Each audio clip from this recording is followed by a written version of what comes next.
Manatitra ny araba tompo-kilasy tomboko vavy tonga soindray ato anatin'ny fotoana ny fampahalalam-baovao ny MBS ianao amin'izao alina izao manasanao mpanajana anaraka izany hatramin'ny farany vaovao ny fampelezan-kevitra avy hatrany azo no anokafana ny fotoana ny fokontany Anosobe angarangarana sy namotana ao amin'ny boriboritany faha-efatra no nandalovany Ramatoa Lalora Valomanana Androany nandresendahatra ireo mponina ho fampandaniana ny kandida laharana fahadimy amby roapolo.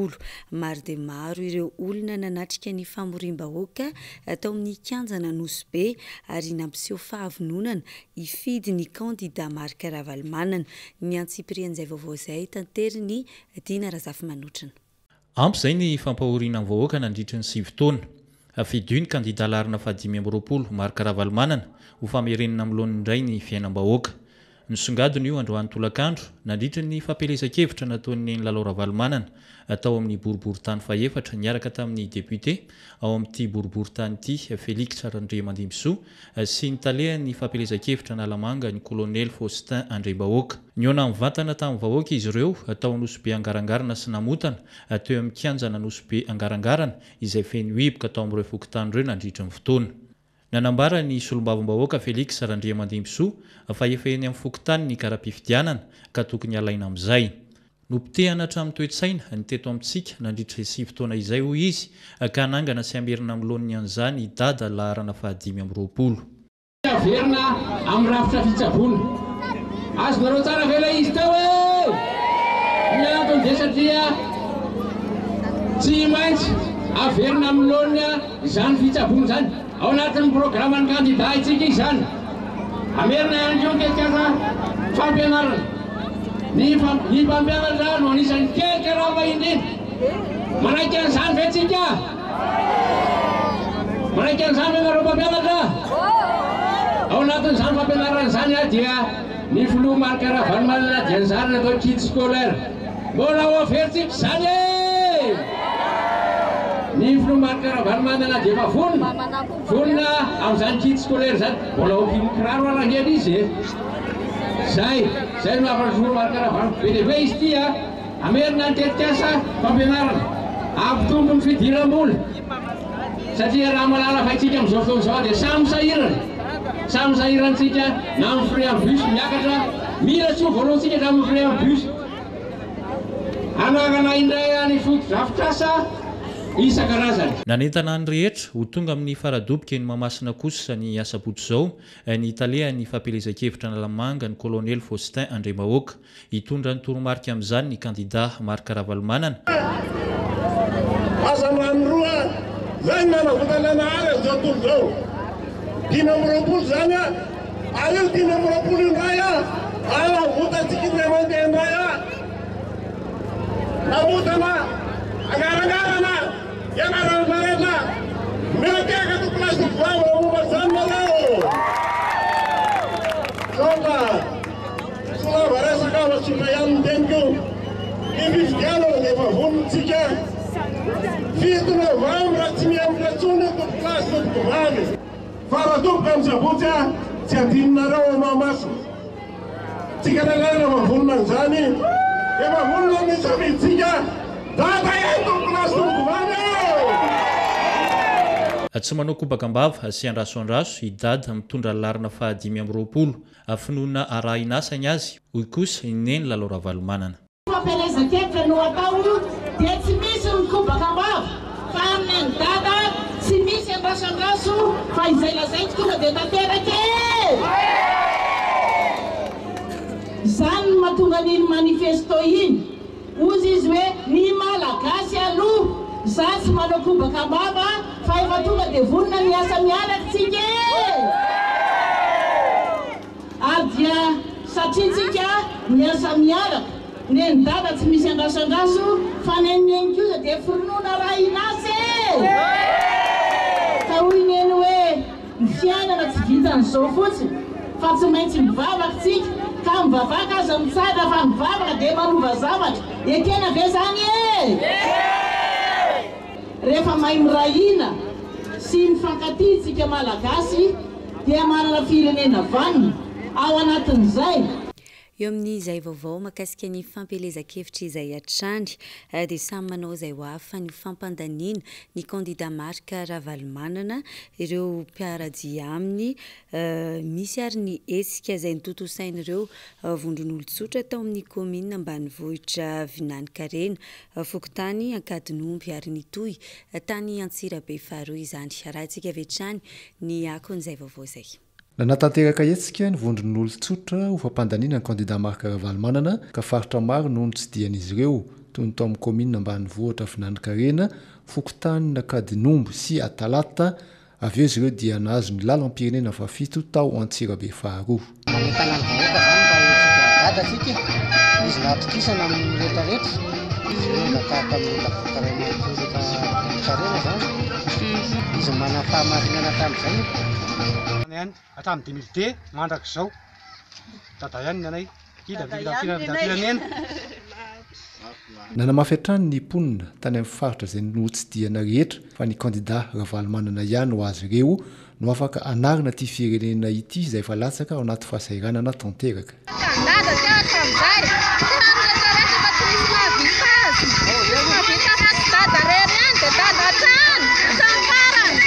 Za ex président Fokotany Nampantanana manoana ny dada zato isan-jato nanay hatramin'izay ka hatramin'izao satria fantatray zavatra natao tao anatin'ny fitondrany dia aketo dia manoana azy zato isan-jato nanay. Rehetikana faritra Karandrava aloha Fokotany Karandrava vidio dada raha tsy tia hita nandolo zay itony fa io tena mampisaikaika atiky io vidio dada mba hazo bolositikana tianaka fa dia mijanona tsidiny le tsy manana oentina mandeha akoatan'izay sakafo rehetra manainga atika hividy dada fa dada ihany atika dada ihany vidio amin'ny 7 novambra dada ihany marika ravalomanana. Nanome toky ireo vondron'olon-tsotra reto fa hanao izay ho hafa ny fampandaniana ny kandida izay toanan'izy ireo ny 7 novambra ho avy izao no izy ireo nahatsiaro fijaliana sy tsy nahita masoandro nihiratra mihitsy tao anatin'izay 7 taona izay.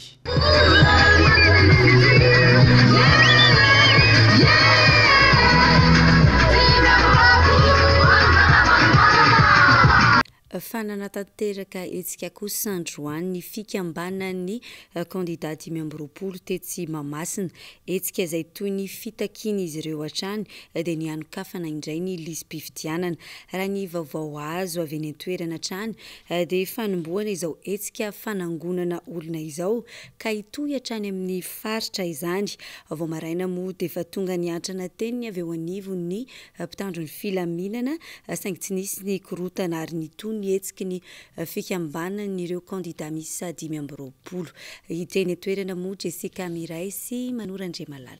Vao maraina dia efa niantrana nameno ny teo anolohan'ny kianjabeny Mahamasina ny avy amin'ny mpitandro ny filaminana. Tokony ho tamin'ny 7 ora noho ny fisian'ny etsika ny kandida 2020. Tamin'ny 10 kosa no nanomboka tonga teny an-toerana ny avy amin'ny kandida 2020 ny fampiresaka tamin'ny mpitandro ny filaminana izay nibahana teo alohan'ny sehatra. Raha ny fanazavany solotenan'ny kandida teny Mahamasina trany dia nahazo alalana avy amin'ny komina sy ny prefektura izy ireo satria fampielezan-kevitra hitambarana no nangatahana ka tafahoatra ny fihetsiky ny mpitandro ny filaminana. Saingy niala teo alohan'ny sehatra ihany moa ireto farany. Ny fitakian'ny kandida 2020 dia ny hanokafana indray ny lisam-pifidianana. Tsy mangataka ny hanemorana ny fifidianana intsony ireto kandida ireto satria raha ny fanambaran'izy ireo hatrany dia mpifidy matotoro tapitrisa no tafiditra ao anatin'ny lisam-pifidianana. Raha ho an'ny olona sendranay teny Mahamasina kosa androany dia tsy mankasitraka ny hanemorana ny fifidianana intsony izy ireo ary ho azy ireo ihany koa dia tara ny fitakiana raha izao vao hangataka ny hanokafana indray ny lisam-pifidianana. Ny atovavako voalohany dia ny heno an'izay zavatra teneniny reto kandida reto fa amitoetsy makasisa aloha andeha roso ny fifidianana zay roso ny fifidianana mba herinandro any sisa herinandro sisa tonga ny 7 novambra farany dia raha ny amiko manokana zany aleo roso ny fifidianana satria atsika zao ny problema eto amin'ny tany sy ny skara roso ny fifidianana fividiana ny vatara loatra fa raha ohatra hoe voan'isy no natao ny fividiana tsy tafavoaka ihany zao nefa le fividiana ny fanomerinandro fa mety tara be mahamaniny fividiana antsika raha ny lamima ihany moa tamin'ny ankapobeny ny hetsika teny Mahamasina no tanterahiny candidat 5 noho ny fitakian'ireo candidat 5 mikasika ny vola ampiasain'ny candidat sasany dia nanao atrikasa androany ny avy eo anivo ny samifina ny sampandraraha malagasy iadina amin'ny famotsim-bola sy famatsiam-bola ny fampirorona ny arahana tamin'ny CCFVP na ny sampana manara-maso ny fitatanam-bola mpanjakana sy ny mpitam-bola n'ireo candidat nitondrana fanazavana tamin'izany fa fanaramaso ny famatsim-bola no tena iompanan'izy ireo fa tsy mametra kosa ny vola ampiasain'ny candidat ary na ny lalàna aza tsy mametra izany. Jessica Miray sy Manora Andriamalalatrany no mitatitra ny vaovao. Noho ny fitakiana ireo candidat 5 mikasika ny fampiasam-bola ny candidat sasany dia nilaza ny avy eo anivony Samy Finina fa manara-maso ny famatsim-bola ihany izy ireo fa tsy natao ametra ny vola ampiasain'ny candidat ary na ny lalàna aza tsy mametra izany ho antsika eto Madagasikara na izany aza isy ny fanaraha-maso. Izay ihany koa no antony nametrahana ny mpitam-bola ny candidat tsirairay avy ary ny tokony ho anokafan'izy ireo ny kanto tokana. Hatramin'izao mbola misy candidat iray tsy manana izay mpitam-bola izay. Ny Samy Finina dia mifototra amin'ny lalàna ny asany. Lalàna eto amintsika dia tsara ho tsahivina fa tsy nametraka ny fetra ho an'ny vola ampiasaina amin'ny raharaham-pifidianana. Maingy avy amin'izay zany dia malalaka ny mpifaninana ilatsaka fidiana ny amin'izay heveriny ho enti-manana ahafahany mampandany ny kandidatoanany. Tsy anjaran'ny Samy Finina no mamantatra hoe ohatrinona na ohatrinona ary tiako marihana koa hoe ny antony nametrahana ny komision momba ny fanaraha-maso ny famatsiam-bola ny fiainana ara-politika dia ny ahafahany mandinika ny compten'ireo mpifaninana tsirairay ireo. Ny an'ny Samy Finina kosa dia zay vaovao rehetra mifandroy amina famatsiam-bola dia mandray sy manao fanadidinany amin'izay izy. Izy kosa ny fanaraha-maso izay fitatanam-bola amin'ny fampelezan-kevitra izay ho tanterahiny avy eo anivo ny Samy Finina sy ny CCFPV. Efa naharay fitaharainana mikasika ny fampiasam-bola ny candidat izy ireo saingy mbola eo ampanaovana ny fanadihadiana. Maromaro ireo fanontaniana napetraky ny candidat tany amin'ny CENI dia niantsony anay tany amin'ny sinina ny sana zay ndeha vatana tamin'ny télé andeha maliny lafiny teknika tamin'io moa tena antondianay dia androany zany voadina tanteraka le izy zany hoe niresahana tamin'ireo mpitam-bola hoe inona moa ny voalazany lalàna mikasika ny famotsim-bola mikasika ny lalàna fehizoro koa valany fotsy izy vaotratra valo zay misana amin'ny fifidiana zay manery ny candidat mba anisy fangararana ilaza tsara hoe aveza daholo ny aviny vola famatsiny ary nakaiza daholo ny fandaniana ataony amin'izany ao anatina compte unique izay tokony avoaka ny makaty amin'ny komision na manara-masony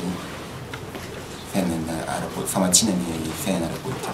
Nanatanteraka atrikasany avy eo anivony ireto sampany ireto dia ny Samy Finina sy ny CCFPV niarahana tamin'ny mpitam-bola ny candidat mba hitondrana fanazavana mikasika izay famatsiam-bola niteraka resabe tato ato izay. Ny lalàna 8 sy 2 tsipika aotra 9 andiny fa 7 dia nanambara fa voarara ny famitsim-bola sy ny mifandraika amin'izany amin'ny fotoana ny fampelezan-kevitra. Hatraiza kosa raha nefa izay fanaraha-maso izay satria mampametra-panontaniana ny olom-pirenena ny fampiasam-bola miopampa nataon'ny candidat sasany. Lafim-baovao hafa kosa indray noho ny famonoana mpitandro ny filaminana amitahiraka tany Ambohidazinina, commune ambanivohitry Ambatoaranana, distrikan'ny Fenoarivo Atsinanana iny dia nanao fanambarana ny avy eo anivon'ny birao national ny syndicat éveillé fédéral de la police nationale malagasy na ny SEFPONAM androany fa manameloka ny famonoana feno abibiana ireo mpitandro ny filaminana 3 ireo ary miantso ny fitondram-panjakana andray andraikitra manoloana izany. Jessica Miray sy Manora Andriamalala. Manoloana ny trangany iseho tany Fenoarivo Atsinanana ny alarobia 4 Oktobra teo ny famonoana polisy 3 lahy dia nanao fanambarana androany avy eo anivo ny sefponam fa voalohany manameloka iny tranga famonoana polisy feno abibiana tsy roany matany iny, faharoa miondrika ampanajana manoloana ny nofo mangatsiaka n'izy telo lahy lavo amperinasa, ary fahatelo miantso ny fitondram-panjakana mba handray andraikitra aingana amin'ny fisamborana tsy misy atakandro sy ny fampiarana ny lalàna ho an'ireo tsy tandalàna na havanina izao eloka behivavy izao. Fanambarana ny Bureau national syndicat des brigadiers et des agents de police malagasy SBAPM izay mijoro ara-dalàna araka ny récépissé numéro 073/mid/pref-pol/div/ASS-SEND/CF tamin'ny 8 febroary taona 2024 dia didiny sa tamifehy azy mba hanao zao fanambarana manaraka izao. Voalohany, miombon-kevitra sy manamafy ndray ny amin'ny fanambarana ara-syndikale nataon'ny syndicat EVE fédéral de la police nationale malagasy tao amin'ny haino-manjery-panjakana TVM ny 20 volana Oktobra taona 2024. Izay fanambarana mikasiky ny famonoana ireny mpitandro filaminana telo lahy avy ao amin'ny service de la police économique Tomasina ny 20 volana Oktobra taona 2024 lasa teo. Mankahery sy mirary fiononana feno hatrany ho an'ny fianakaviana sy ny mpiara-miasa rehetra ary mametrika ny mahery fo lavo amperinasa mba ho andry ny fiadanana izahay.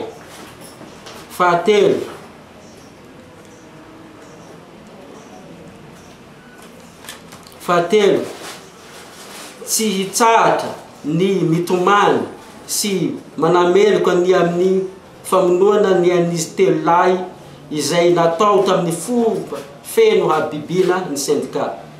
Faefatra, mitaky amin'ny fitondram-panjakana mahefa sy ny fobempibekoana mahakasika ny filaminana eto Madagasikara ary ny fitsarana izay mba handray andraikitra haingana indrindrandrindra amin'ny fisamborana ny havandoza sy ny fampiharana ny lalàna hainjana mba tsy verena ny toy izao itsony ary tsy hampiravitanana anay mpitandro filaminana mpanatanteraka baiko. Fahadimy, takina ny hijerena akaiky ny fiahina ny vadiny amanjanaka ny mahery fo lavo amperinasa. Fahaenina, mitaky zahay syndicat mba hanaovana fisaonam-be mandritra ny 3 andro eto anivon'ny ministère ny filaminam-bahoaka. Manamafy zahay fa tsy misy na inona no manamarina ny tranga toy ireny. Afaka manatona ny rafi-pibekoana sy rafi-pitsarana izay tsy afapo na manana fanakanana amin'ny fanatanterahana asa fampiarana lalàna ataon'ny mpitandro ny filaminana. Tsy hitsahatra ny mitomany sy manameloka ny amin'ny famonoana ny an'izy telo lahy izay natao tamin'ny fomba feno habibiana ny syndicat. Raha tsy aivina, tamin'ny alarobia 4 Oktobra teo no nitranga ny famonoana polisy telo lahy tao amin'ny fokotany Ambodimanga commune Ambatoaranana distrika ny Fenoarivo Antsinanana. Nanatanteraka iraka tany ireto polisy ireto izao niaran'ny herisetra izao. Tsy nitondra fitaovam-piadiana izy ireo ary nanao fitafiana sivily mba hisavatra n'olona iray voaroiroy amin'ny resaka alatra lavanilina 10 kilao. Fa omena sehatra eny anivon'ny sekoly misy ny ambaratonga rehetra kosa ny fampafantarana ny tantarany ady lehibe faharoa izay nandraisan'ny malagasy miisa 10 sy 4 alina anjara. Androany dia nisy ny fampiratiana an-tsara ireo tantara voarakitra momba ity ady lehibe faharoa ity tetsy amin'ny ministeran'ny raharaham-bahiny tafiditra ao anatin'ny fankalazana ny fahazato taona ny ady lehibe voalohany ihany koa ity fampiratiana ity. Edena Eliasy, Rivo Razonarvelo. Nanomboka ny taona 2024 noho izay nanampitaina tsikelikely tao anatin'ny fampianarana teny anivon'ny sekoly ambaratonga rehetra ny fampafantarana ny tantarany Madagasikara nandray anjara tao anatin'ny ady lehibe voalohany. malagasy mahery ny arivo sy efatra alina no nandray anjara tao anatin'ity ady ity nanomboka ny taona 470 hatramin'ny taona 770. Mahatratra 10 tapitrisa ireo miaramila nandray anjara maneran-tany tamin'ity ady lehibe voalohany ity ary mahery ny 7 tapitrisa no maty tamin'izany. Ny famonoana ireo armenianina ary ny ady tany atlantika sy ny tolom-panavotana rosianina no isan'ny zava-nitranga nandritra izany. Raha ny lafitsaranyity ady lehibe ity no jerena dia nanamafy ary nandrafitra ny fifandraisana iraisam-pirenena ny fisian'ny tranga toy ireny. Raha tsy ampianarana any ampianarana zany tantaran'i Madagasikara izany dia any amin'ireny toerana famakiam-boky izay tsy lavitra fa akaikintsika eto dia mety ahafantarana ny tantara Madagasikara. Narak'izay dia tiako ny ahafantarantsika rehetra fa ny fandraisana anjara ny ireo razambetsika tamin'ny ady lehibe roa izay nisy teto amin'izao tontolo izao dia nitarika an'ireo ray aman-drenitsika ireo nitolona ho an'ny famerenana ny fahaleovantenan'ny Madagasikara. Anisy ny fampirantiana an-tsary ny zotra n'ity ady lehibe voalohany ity androany tetsy amin'ny ministera ny raharaham-bahiny. Tafiditra ao anatin'ny famaranana ny fankalazana ny fahazahataona ny sin'io ady lehibe voalohany io ihany koa izany. Raha tsy ivona tokoa mantsy dia nanomboka ny taona 1420 no nankalazana ny fahazahataona ny ady lehibe voalohany ary ny farana tamin'ity taona 1420 ity izany. Fa tsy mifanaraka amin'ny asa eto Madagasikara ny fianarana misy eto amintsika. Antony iray mampitombo isatrany ny tahan'ny tanora tsy hanasa. Raha ho an'ny fampianarana teknika manokana dia 5,000 isan-taona no mahavita fianarana, saingy vitsy amin'izy ireo no manao ny asa mifanaraka amin'ny fianarana nataony. Nisy androany tolotr'asa sy fanomezana fanofanana tetsy amin'ny Le Pavé Antananarivo ijerena manokana ny fampiofanana mifanaraka amin'ny asa. Jessica Miray sy Manora Andriamalala. Niakatra ny tahan'ny tanora tsy hanasa ho an'ny Madagasikara ny taona 2020 raha nitatitra avy amin'ny OIT na Organisation Internationale du Travail. 7,20 isan-jato no tahan'ny tanora miasa tsy ara-dalàna ary 5,50 isan-jato no tanora miasa ao anivon'ny fianakaviana. Indrindra ny vehivavy. Mandritra ny 4 taona no ivadian'ny tanora iray amin'ny asa matotra sy ara-dalàna, ka 5,20 isan-jato amin'ny tanora ihany no tonga amin'izany. Raha nitatitra avy amin'ny fanadihadiana nataony ETVA na enquête sur la transition des jeunes vers la vie active ny taona 2012 izay ihany, dia tsy mifanaraka ny fianarana sy ny tsenan'ny asa ho an'ny tanora eto amintsika. Mbola mitoetra io trango io amin'izao ary izay no mbola mahabetsaka ny tanora tsy hanasa. Ny comptoir izay ataon'ny HEDM androany sy rapitso 29 et 30 octobre dia manana tanjona hoe tady mpianatra izay sady mianatra no miasa. Izany hoe mianatra izy adiny roa dia le adiny enina izy miasa any amin'ny nasa zany.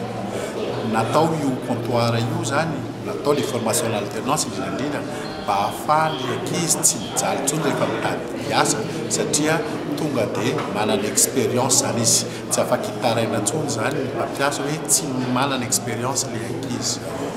Ho fanampinan'ny tanora hiditra eo amin'ny tontolon'ny asa araka izany, dia nisy androany nihetsika tolotr'asa sy tolotra fanofanana ho an'ny tanora tao amin'ny Pavé Antananarivo mba fanofanana mifandraika amin'ny tsenan'ny asa no tena nimbahana tamin'izany. Dia izay ihany koa no entina manakatona ny fotoanan'ny fampahalalam-baovao amin'izao alina izao. Ankasitrahana ny fanaranao izany hatramin'ny farany manome fotoananao amin'ny rapitso toy izao indray. Veloma tompoko.